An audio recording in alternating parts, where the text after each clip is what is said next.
Police সপাটে থাপ্পড় মারছেন একজন বয়স্ক মানুষকে, যিনি কথা বলতে এসেছিলেন, যিনি আন্দোলনে রয়েছেন, তিনি কথা বলতে এসেছিলেন, তারপরে তার গালে কিভাবে থাপ্পড় মারছে। এবং এখান থেকে পুলিশ প্রশাসনের ভূমিকা, যে পুলিশ প্রশাসনকে আমরা দেখেছি বিভিন্ন সময় শাসক দলের নেতা নেত্রীদের আক্রমণের সামনে একেবারে কুকড়ে যেতে, কখনো টেবিলের তলে চলে গেছেন।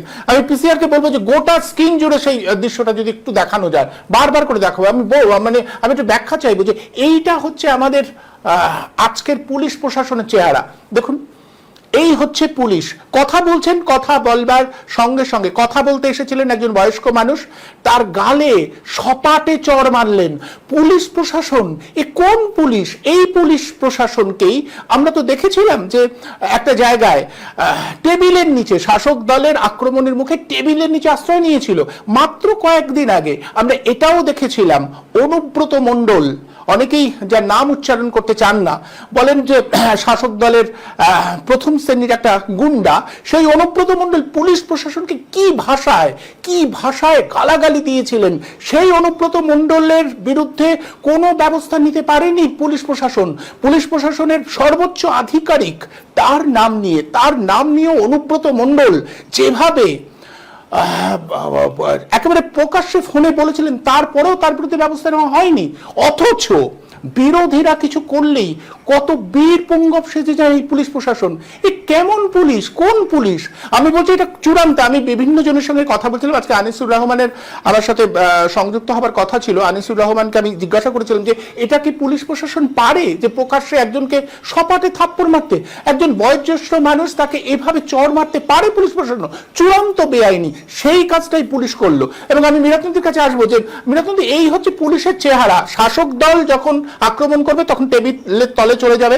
শাসক দলের কোন নেতা যখন কুৎসিত ভাষায় গালাগালি দেবে, তার মা তার স্ত্রীকে কুৎসিত ভাষায় গালাগালি দেবে, প্রতিবাদ করতে পারে না বিভিন্ন ক্ষেত্রে। আর পুলিশ প্রশাসন, সেই পুলিশ প্রশাসন বীর হয়ে ওঠে যখন বিরোধীরা কোনো আচরণ করে। বিরোধীদের রোকবার জন্য পুলিশ প্রশাসনের তৎপরতা আজ সারাদিন ধরে আমরা দেখেছি। এই পুলিশ, এই প্রশাসন, তার মানে কোথাও না কোথাও মনে হচ্ছে পুলিশ প্রশাসনকে আসলে দলের আওতাভুক্ত করা হয়েছে, পুরোপুরি দলের নিয়ন্ত্রণে। কোনো সরকার, কোনো প্রশাসন নয়, দলের নির্দেশেই পুলিশ প্রশাসন চলছে। পুলিশ প্রশাসন যদি এভাবে চলে তাহলে আর বিচার কি হবে? তাহলে আর গণতন্ত্রেরই বা কি হবে? সে তো একটা ব্যাখ্যা দেওয়া প্রয়োজন। তুমি যেটা বলছো তার ব্যাখ্যাটা আমি আগে যে দৃষ্টান্তটা দিলাম, তথ্যটা তুলে ধরলাম, সেই তথ্যটা দিয়েও ব্যাখ্যা দেওয়া যায়। যে ব্যক্তিটি তার গানে ভুল ধরে দেওয়াটাকে দিয়ে যখন বলা হচ্ছে হয়নি, তিনি সেটাই উচ্চারণ করলেন আবার। এখানে অর্থটা কি? যদি বলেন না তো দিদি ঠিক তো হয়েছে, কিংবা চুপ করে থাকেন, তাহলে ওনাকে যে শাস্তি পেতে হবে সেটার থেকেও বড় কথা ওকে খুশি রাখাটা। খুশি না রাখলে যেরকম শাস্তি তাকে পেতে হবে সেটা খুব বড় কথা তার কাছে। উনি কিন্তু সেটাই করেছেন।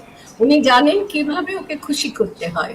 ওর কথাকেই যদি আবার উচ্চারণ করা যায় তাহলে সত্য কথা বলা যাবে না। ওর কথাকে উচ্চারণ করলে উনি খুশি হবেন, এবং উনি খুশি হলে অনেক অত্যাচার অনাচার ওর উপর যা হতে পারে সেটা থেকে উনি রক্ষা পাবেন। এটা একটা কথা। এক্ষেত্রেও তাই। এক্ষেত্রে আমি পুলিশের কোনো অধিকার নেই ওই বৃদ্ধটিকে সম্মান দেওয়ার। ওই মানুষটির যে নাগরিক হিসাবে তিনি কি কাজ করতে এসছেন, পুলিশের কি কাজ, সব পুলিশ জানে। কিন্তু ওই গায়ক যেরকম জেনে শুনেও বলছে হয়নি, ওর কথাই উচ্চারণ করছেন, সেটা দিয়ে আনুগত্য প্রকাশ করা যায়। পুলিশও আনুগত্যটাই প্রকাশ করছে তার কাজের মাধ্যমে। এটা একটা ব্যাখ্যা। প্রবল আনুগত্য দেখছেন তিনি খুব খুশি হচ্ছেন, এই আনুগত্যটা দেখানো ওর খুব দরকার, পুলিশের খুব দরকার। দ্বিতীয় যে ব্যাখ্যাটা সেটা মনস্তাত্ত্বিক ব্যাখ্যা। সে মনস্তাত্ত্বিক ব্যাখ্যাটা হলো, আমি যদি ক্রমাগত আমার উপরে যে ক্ষমতাধারী ব্যক্তি আছেন তার দ্বারা নির্যাতিত হই, তার দ্বারা চর লাথি থাপ্পড় গালাগালি কদর্য কুৎসিত কথাবার্তা এগুলো পাই, তাহলে আমি নিরন্তর সেগুলো সহ্য করতে করতে এক সময় কি করব, সেগুলোই আমার অধীনস্থ যাদের উপর আমি ক্ষমতা জারি করতে পারি তাদের উপরে প্রয়োগ করব। খুব স্বাভাবিক। আমি আর সহ্য করতে পারছি না, কিন্তু তাকে আমি তার চপেটাঘাতের বদলে তাকে আমি চপেটাঘাত করতে পারবো না। সেক্ষেত্রে আমার নিজে যারা নিয়ন্ত্রণাধীন যারা, তাদের উপরে সেটা করে আমি আমার নিজের জ্বালাটাকে কিছুটা নিয়ন্ত্রণ করতে পারবো, দূর করতে পারবো। এরা তাই করছে। এরা কিন্তু যদি না ওইভাবে জনগণকে হেনস্থা না করে, তাহলে এদের জীবনে হেনস্থা নেমে আসবে, এদের চাকরিটাও চলে যেতে পারে।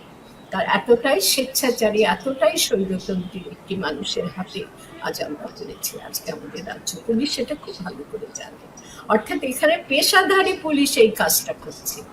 সেটা সেটা ওই মনস্তাত্ত্বিক ব্যাখ্যা, নিজেরা নির্যাতিত হচ্ছে বলে এর নির্যাতনটা ওরা যাদের উপর করতে পারে। মানুষটি বৃদ্ধ, একটা জোয়ান ছেলের উপর করেনি, বৃদ্ধ অসহায় মানুষ, অসহায়ের উপরে এটা করেছে। এটাই মনস্তাত্ত্বিক ব্যাখ্যা। এবং যিনি সবার উপরে বসে আছেন সর্বেশ্বরী হয়ে, তিনি খুশি হয়ে থাকবেন যে হ্যাঁ ঠিক ঠিক কাজটি করেছ, পেশাটা সুরক্ষিত থাকবে পুলিশের। এটাই আমার কাছে ব্যাখ্যা বলে মনে হচ্ছে। আনিসুর রহমান আইনের মানুষ, উনি বলতে পারেন না হয়তো অন্যভাবে। একদম। আমি আনিসুর রহমানের কাছে আসবো। আনিসুর বাবু, আজকের আমি এটা ব্যাখ্যা চাইছি যে একজন নাগরিককে এভাবে প্রকাশ্যে রাস্তায় মারা যায়, মারতে পারেন? পুলিশ প্রশাসনের এই অধিকার আছে? উর্দির অপব্যবহার, মানে এই পুলিশ প্রশাসনকে তো আমরা দেখেছি যে কিভাবে শাসক দলের ভয় টেবিলের নিচে চলে গেছে, কিংবা শাসক দলের নেতা যখন কুৎসিত ভাষায় গালিগালাজ করেছে তার স্ত্রীর নামে, তার মায়ের নামে, তারপরেও কোনো প্রতিবাদ করতে পারেনি। কোন সর্বোচ্চ পুলিশ আধিকারিককে ফোন করে তিনি বলছেন, মায়ের নামে গালাগালি দিয়ে বলছেন যে ওকে সরাতে হবে, কেন সরালে না? এইভাবে বলবার পরে পুলিশ প্রশাসনের কোনো ব্যবস্থা নেয়নি। অথচ একজন পুলিশ আধিকারিক আমরা প্রকাশ্যে দেখছি সপাটে চড় মারছেন একজন ধর্মঘটী মানুষ, যিনি কথা বলছিলেন, তিনি আচরণটা আমরা দেখছি বারবার আমাদের স্ক্রিনে যে তিনি এমন কিছু উগ্রতার সাথে কথা বলছিলেন না, সামান্য কিছু বোঝাতে এসেছিলেন, তার যে কর্মসূচি সেটা নিয়ে কথা বলছিলেন, একেবারে সপাটে তার গালে চড় কষিয়ে দিলেন, যে মানুষটি হয়তো বয়সে তার থেকেও বড়। আসলে পুলিশ মাঝে মাঝে ভুলে যায় যে তারা পাবলিক সার্ভেন্ট, অর্থাৎ জনগণের পরিষেবা দেওয়ার জন্য জনগণের ট্যাক্সের পয়সায় তাদের মাইনা হয়, ফলে জনগণের ভালো মন্দ দেখভাল করার দায়িত্ব তাদের। পুলিশ প্রায়শই ভুলে যায় বলে তারা অনেক সময় দাবি করে, মানে অফ ক্যামেরা, যে তারা হচ্ছে রেজিস্টার্ড গুন্ডা, অর্থাৎ তাদের লাইসেন্স আছে গুন্ডামি করার। কিন্তু আইন তা বলে না। আইন বলে যে ব্যাপারটা হচ্ছে আইন সকলের জন্য সমান। তুমি যদি পুলিশ হয়েও যদি বেআইনি কাজ করো, অন্যায়ভাবে কোনো নাগরিককে প্রহার করো, আসলে অন্যায়ভাবে না, কোনোভাবেই কোনো অবস্থাতেই পুলিশ কিন্তু নাগরিক বা কোনো রকম আমার সমাজের মানুষের উপরে কোনো অন্যায় অত্যাচার বা জুলুম করতে পারে না। আমরা দেখছিলাম আজকে যে হঠাৎ করে একজন বয়স্ক মানুষকে কিভাবে পুলিশ চড় মারছে। আসলে পুলিশ বোধহয় মানে এতটাই বিভিন্ন ক্ষেত্রে দলদাস হয়ে গেছে, ফলে সে যেন মনে করছে যে আজকের মানে সে একটা রাজনৈতিক কর্মী সুলভ আচরণ করছে এবং করে বেড়াচ্ছে বেশ বেশ মানে কয়েক দশক যাবত। মানে এই কারণে আজকে পুলিশের এই ঔদ্ধত্য বা এই বাড়াবাড়ি, আসলে এখানে কিন্তু আমার বোধ হয় মামলা হওয়া দরকার। এই পুলিশদেরকে লোয়ার কোর্ট বা পুলিশ প্রশাসন তো এই পুলিশের বিরুদ্ধে ব্যবস্থা নেবে না, হাইকোর্টে যাওয়া দরকার এবং হাইকোর্টে বলা দরকার যে কেন এমন হবে।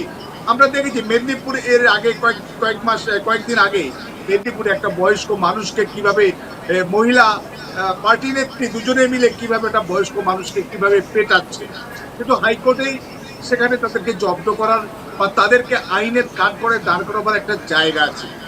একটা প্রবাদ আমরা শুনতাম চলচ্চিত্র ব্যবহারে, যে পুলিশ তুমি যতই মারো মাইনে তোমার 312। যাই হোক, পুলিশ যেন মনে করছে যে আমরা যদি কোনো বিরোধী রাজনৈতিক দল, বিরোধী শক্তি বা নাগরিকদের ওপর একটু মস্তানি বা তাদের ওপর একটুখানি মানে বেশি আস্ফালন করি, তাহলে হয়তো আমি শাসক দলের গুড বুকে জায়গা পাবো, এরকম বোধহয় কারো কারো বিশ্বাস আছে। সেই বিশ্বাস থেকেই এই গুন্ডামিগুলো করে, পুলিশ গুন্ডামি করে। আমি কালকেই দেখছিলাম, কালকে কলকাতা প্রেস ক্লাবে আমার এক পরিচিত, সেখানে সে এসছে, কিন্তু সেখানে আসলে প্রেস ক্লাবে সেখানে নো পার্কিং জোন নয়, সেখানে সবাই পার্কিং করেছেন, কিন্তু কেস দিয়েছে কি নো পার্কিং জোন। ড্রাইভারের কাছে ড্রাইভিং লাইসেন্স দেখতে চেয়েছে, ড্রাইভিং লাইসেন্স সঙ্গে সঙ্গে দেখিয়েছে, তারপরেও সে ড্রাইভিং কেস দিয়েছে যে ড্রাইভার নাকি ড্রাইভিং লাইসেন্স দেখাতে পারেনি, সঙ্গে সঙ্গে দেখাতে পারেনি। আসলে পুলিশ মনে করছে যে তারা চাইলে এরকম দুমদারাক্কা যাকে খুশি এরকম কেস দেওয়া যায়, যাকে খুশি এরকম মস্তানি করা যায়। এটা কখনোই নয়। আসলে বেশিরভাগ ক্ষেত্রে সাধারণ মানুষের ওপর অন্যায় অত্যাচার করে পুলিশ পার পেয়ে যায়, কিন্তু ঠিক জায়গা মতো যদি পুলিশকে ধরা যায় তাহলে কিন্তু বাকি পুলিশদের সবক শেখানো যায় যে না, তুমিও আইনের ঊর্ধ্বে নাও। আইন এবং বিচার এবং সংবিধান সেখানে কিন্তু নাগরিকের ক্ষেত্রে যেমন ভাবে প্রযোজ্য, ঠিক পুলিশের ক্ষেত্রেও তেমন ভাবে প্রযোজ্য। পুলিশ, তুমি বেআইনি কাজ করতে পারো না, তুমিও আইনের কাঠগড়ায় তোমাকেও দাঁড়াতে হতে পারে তুমি যদি বেআইনি কাজ করো। আসলে পুলিশ মানে হচ্ছে ক্ষমতাশালী, পুলিশ মানেই হচ্ছে তার বিরুদ্ধে লাগা যাবে না, তার বিরুদ্ধে অভিযোগ করা যাবে না, তার বিরুদ্ধে ব্যবস্থা নেওয়া যাবে না, এরকম একটা ধারণা সাধারণ জনমানুষের তৈরি হয়েছে। সেটা কিন্তু আমি খুব দায়িত্ব নিয়ে বলছি, সাধারণ মানুষকে এগিয়ে আসতে হবে। পুলিশ যদি কোনো অ্যাট্রোসিটি করে, কোনো গুন্ডামি করে, কোনো মস্তানি করে, কোনো রকম 2 নম্বরী কাজ করে, প্রকাশ্যে আপনারা তার প্রতিবাদ করুন, রুখে দাঁড়ান। আপনারা যদি প্রতিবাদ না করতে পারেন আমাদেরকে জানান, আমরা তার প্রতিবাদ করব, তার প্রতিকার করব, প্রয়োজনে পুলিশকে আইনের কাঠগড়ায় দাঁড় করাবার ব্যবস্থা করব। তাহলে না হলে কিন্তু আমাদের গণতান্ত্রিক যে ব্যবস্থাপনা, গণতান্ত্রিক সিস্টেম, সেটাই কিন্তু ভেঙে পড়বে, ধসে পড়বে। তাই এটা নাগরিকদেরকে কিন্তু দায়িত্বশীল ভূমিকা পালন করতে হবে পুলিশের অন্যায় অবিচার জুলুম দেখলে।